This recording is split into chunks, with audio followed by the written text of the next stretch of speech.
ये मैसेज मुझे इतना अर्जेंटली आया कि मैं लाइव वीडियो कर रही थी।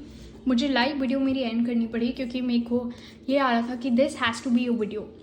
तो सबसे पहले मुझे दिख रहा है कि आपकी जो रिलेशनशिप है उसमें इक्वल गिव एंड टेक नहीं है। आप इस रिलेशनशिप को सेल्फ सैबोटाज कर रहे हो। देयर इज़ दिस एनर्जी जहाँ पे आपको लग रहा है कि आप इस रिलेशनशिप के लिए गुड इनफ नहीं हो, जिसकी वजह से आप बार बार कुछ ना कुछ ऐसा कर रहे हो जिसकी वजह से रिलेशनशिप में प्रॉब्लम्स आ रही है। अनएक्सपेक्टेड आउटकम से मुझे दिख रहा है डेफिनेटली ये बहुत सडन ब्रेकअप था, ये प्लान नहीं था और ये एकदम से हो गया था। ये सब कुछ सही चल रहा था पर एकदम से ब्रेकअप हो गया। कहीं ना कहीं ये बातें थी कि इक्वल गिव एंड टेक नहीं है, तुम भी उतना, मैं इतना कर रहा हूँ उस रिलेशनशिप के लिए पर तुम नहीं कर रही हो। और काफ़ी लोगों की इंट्यूशन बहुत स्ट्रॉन्ग थी, उनको अंदर से आ रहा था कि देयर इज कोई तो थर्ड पार्टी है, कोई तो और है इस रिलेशनशिप में।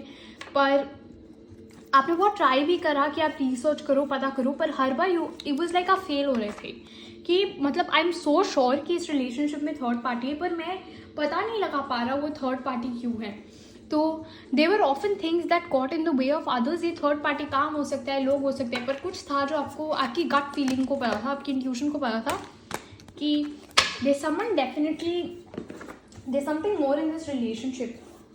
कुछ तो है ऐसा जो मुझे नहीं दिख रहा है, कुछ तो है ऐसा जो मुझे नहीं पता चल रहा है, कोई और इंसान भी है इन्वॉल्व इस रिलेशनशिप में। और आपकी गट फीलिंग बहुत ज़्यादा सही थी कि डेफिनेटली इस रिलेशनशिप में एक और इंसान था। टैरो से देखेंगे कि इस रिलेशनशिप का फ्यूचर क्या है, इस रिलेशनशिप का फ्यूचर क्या है। We have the 3 of cups. Definitely एक सेलिब्रेशन आ रहा है, एक पीरियड ऑफ फ्रीडम आ रही है इस रिलेशनशिप के फ्यूचर में। मुझे रिकन्सिलिएशन भी दिख रहा है और ये भी दिख रहा है कि आप लोग किसी तरीके की पार्टी में मिलेंगे या किसी पार्टी में जाएंगे। और क्या मैसेजेस हैं, ये एक सेपरेशन रीडिंग है तो आपके पार्टनर की और क्या मैसेजेस हैं। कुछ लोगों को हेडेक बहुत फ्रीक्वेंट हो सकता है, बैकिंग बहुत फ्रीक्वेंट हो गया है, समझ में नहीं आ रहा कि hope, I haven't given up hope on us yet. Definitely. See again, वो confirming की reconciliation आ रहा है इस relationship में। This person is coming back in the relationship. वो खुद भी चाहते हैं कि आप लोग वापस आ जाओ, वो चीज़ें आगे बढ़ जाए। अब हम 3 लीफ फॉर्चून से रीडिंग करने वाले हैं।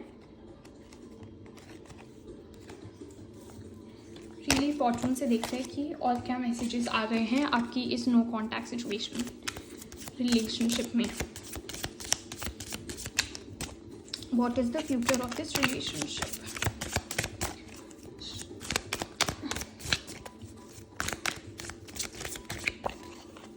We have rainbow. Oh my God, the most difficult part of the situation is over. आप लोगों का आपका रिकन्सिलिएशन मैंने जैसे बोला आ रहा है। The most difficult part of the relationship था जिसमें डिस्टेंस आ गया था रिलेशनशिप में, चीज़ें समझ में नहीं आ रही थी, पता नहीं था कि ये कब तक ये पीरियड ओवर होगा क्योंकि बहुत ज़्यादा ये दिस फीलिंग ऑफ सैबोटाजिंग था, दिस फीलिंग ऑफ एकदम से अब अब्रप्टली चीज़ें हो गई, कुछ समझने का टाइम भी नहीं मिला।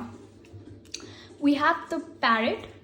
someone will gossip about all your secrets। कोई आपका common friend, definitely someone that you trust a lot। मुझे letter AF Fiza, AF Firoz, मुझे ऐसे FAFG, गौरिका, देवांशी, दिन्यार, दिव्या, आयांश, धिमरी,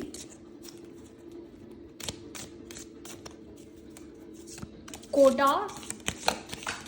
ये सारी मुझे जगह या नाम सिग्निफिकेंट है लग रहे हैं इस रिलेशनशिप में। Then we have the tiger, doing something risky, taking a chance. Definitely आपका पार्टनर चांस लेगा ताकि रिकन्सिलिएशन हो और उनको अभी भी डाउट है क्योंकि थर्ड पार्टी इन्वॉल्व थी इस रिलेशनशिप में। And then we have the casket, someone going out of your life और the end of the situation. ये जो भी इंसान है जो गॉसिप कर रहा है आपके फ्रेंड ग्रुप में, बहुत जल्दी उसका खुलासा होने वाला है और वो इंसान बहुत जल्दी आउट ऑफ द रिलेशनशिप होने वाला है।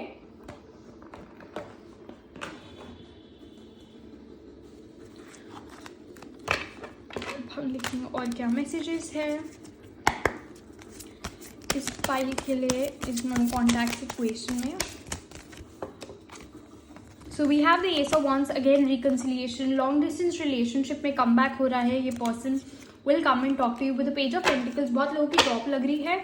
Judgement, end of the deck, बहुत लोगों की जॉब लग रही है. बहुत लोगों के लिए रिकन्सिलिएशन आ रहा है. एक ऐसा टाइम आ रहा है जहाँ पे आप लोग ओपनली एक दूसरे से बात कर पाएंगे. अब हम देखेंगे कि what dates and months are significant. What dates and months are significant. What date, months or key messages are significant. This message fall off. So we have the Three of Stones. Definitely I see कि आप दोनों मिल के एक दूसरे से बात करेंगे, अपनी दूसरे की शैडो साइड पे बात करेंगे. दोनों बहुत ही एक ऐसी एनर्जी में आएंगे जहाँ पे बहुत हीलिंग भी दिख रही है मुझे. Like we're healing each other. I can't live without you is another message that I'm getting. So we have December and happiness.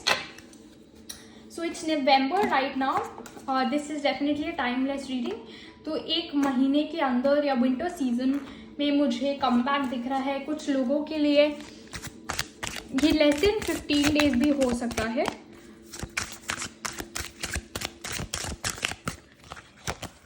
We have the moon. आप इमोशनली बहुत ओवरवेल्म फील कर रहे हो, बहुत ज़्यादा इस एनर्जी में हो जा रहा है. Really miss this person is what you constantly ऐसे रीअफर्म कर रहे हो. मुझे आप उस पीरियड से बाहर निकलते हुए दिख रहे हो. मुझे दिख रहा है कि एक बहुत अच्छा पीरियड आ रहा है आप लोगों के लिए. अब हम देखेंगे और क्या मैसेज है. बहुत लोगों की स्पिरिचुअल अवेकनिंग भी हुई है. Just one card. Thank you so much. बहुत लोगों की स्पिरिचुअल अवेकनिंग भी हुई है और काफ़ी लोग मुझे अनहद नाथ, ascending to the second level, consciousness has risen, connecting with my light, working towards my higher purpose. और ये सब ना ऑटोमेटिकली होगा. इट्स लाइक डार्कनेस में आपको लाइट दिखेगी और आप उस लाइट को फॉलो करोगे बिकॉज आपको पता है कि आप सही डायरेक्शन में जा रहे हो. We have the chaser. I don't want to chase any more. ये डेफिनेटली आपका पार्टनर है जो